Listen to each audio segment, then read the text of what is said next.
তো special menu আছে, এই দেখো, দেখছো? এই দেখো, আজকে দম বিরিয়ানি করেছি, প্রেসার কুকারে দম দিয়ে বিরিয়ানি করেছি। এই দেখো রাইস, দেখো কিরকম লাগছে, দেখে তো ভালোই লাগছে।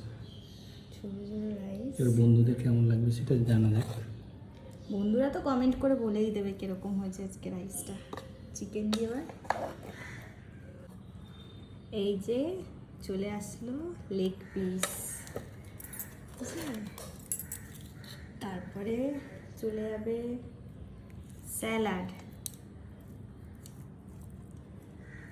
আর একটা স্পেশাল জিনিস আছে, কি বলো তো, এই যে চাটনি, স্যালাডের উপরে চাটনি দিয়ে টমেটো